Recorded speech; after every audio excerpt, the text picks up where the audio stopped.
up here, I can have different ideas, but he has different ideas. And for some reason, he says you're not ready to let go. You are not strong enough. You don't have enough resources, capacity to survive without this pattern. You have to cling to it. And once you have enough resources, I will allow you to let go. You're ready. What are the resources? What are the resources? What would allow your mind to perceive yourself as resourceful? That's a good question. You know, what for my subconscious mind when it will be enough for him. When and what? What is a resource? For example, it's like but you know, I struggle with boundaries. Okay. With putting boundaries. Yes, sometimes I'm staying longer in the place that I'm happy to stay. Are you okay here now? Yes, thank you. Or maybe no, maybe I don't know. Maybe for my subconscious mind it's already too much. But I lost the thought. Sorry. Oh yeah. So and I discovered in my life that whenever I will put a boundary, I feel rewarded by my subconscious mind. I feel stronger. And it's really precious experience for me. A little step more, yeah. But still, I realize like you are taking charge and protecting yourself, yes. and he. So capacity to take charge of myself and live, yes, and navigate. This is the resource. Now I realize in my life I'm often disconnected from this ability, from this capacity.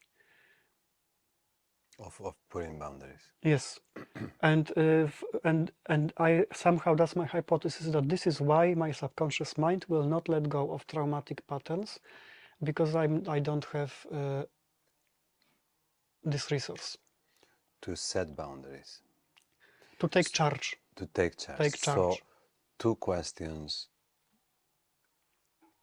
First, what is the relationship that one can have consciously with the unconscious mind? Where do we communicate with her? Is it in dreams? Is it in practice? Etc., etc. And the other one, what, in this particular case, what makes you disconnect from the ability to set boundaries? So let's each one individual. Well, so first question for me, to treat it like animal that you care and love, like a dog. Your unconscious mind, or she treats you like No, that? no. Me treating him like a dog. Okay. And I say she. She. I cannot have a feeling like if the polarity externally is a man, internally is a woman. But sometimes when I'm in my most meditation or in that, I feel like internally, I don't know. I'm at least as feminine as I am masculine. So that's why I'm she. Anyway, so you treat him as an animal that you care about. For. So an animal that you would be safe with, or a dangerous one? I just realized like a tiger. Also like as a child, maybe animal child. But animal I like it a bit more because it's a serious part of me. It's not a part that needs to grow up. Okay, yeah. I will always have animal inside me. Yeah. And this animal has very basic thinking. Very basic patterns. That's besides, okay, so basic intellectual patterns, but the sensation of intelligence similar to yours, just expressed differently? Simpler, I would say. Simpler as well. Much simpler.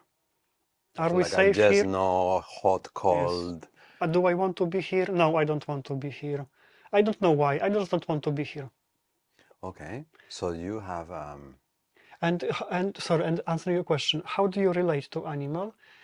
You try to accommodate needs of the animal, not to reason with this and teach. the animal. Not to reason and teach that you shouldn't behave like that. It's inappropriate to behave like that. Well, you can try, but then it's the same with dogs. With dogs, they say you cannot punish them; you only can reward them. So I like that, yeah. Or you can reason with them.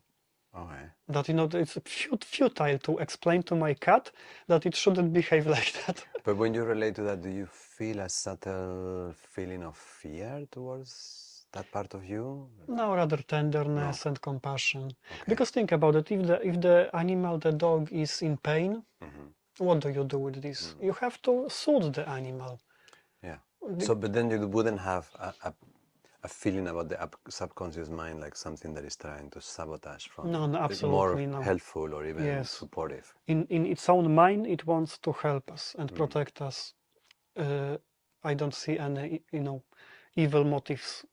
I don't believe in that anyway, in evil motives, that it wants to be safe, happy, open, Okay. impulsive. So the unconscious mind would stop trying to hurt you when it feels safe. And that is a matter of resources. I have to learn how to take care of my And animal. when you say resources, I think you're saying in general, yeah? In general. And that can be different for different persons. Yeah, give proper food, connections, so it can play with other dogs or other humans, experiences, exploration, yeah, time to rest, time to reflect and stay inside. And if I will feed it, it will be happy, resilient animal, and then my theory, then I will let go of the traumatic patterns because it's safe, it's okay now. But if I treat my animal badly, for me, like, I mentioned impulsiveness, that the animal wants to be impulsive. Yes, and if I will cage it, no, you can't say that, you shouldn't feel that, you shouldn't think that, it will be, of course it will be unhappy. It wants to express itself, how it feels, what it wants to do.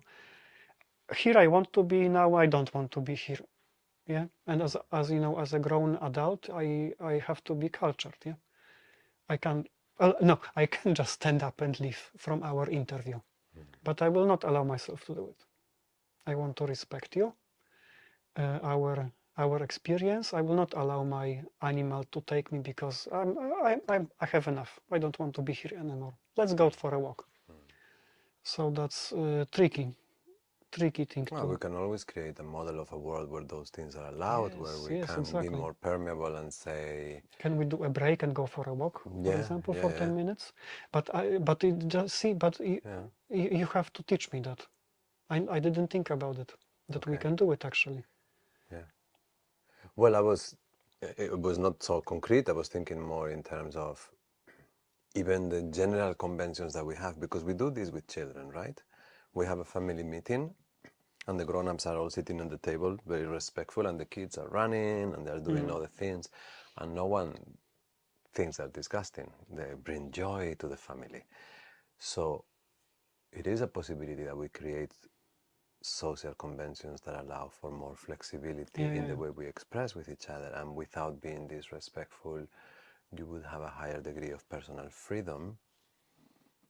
Like the other day I had a conversation with a friend and he was supposed to come over and he'd send me a nice beautiful text like, listen, I was really looking forward to be with you, but I have a high necessity to be alone today. And so I thought it was a beautiful way to say I'm not coming.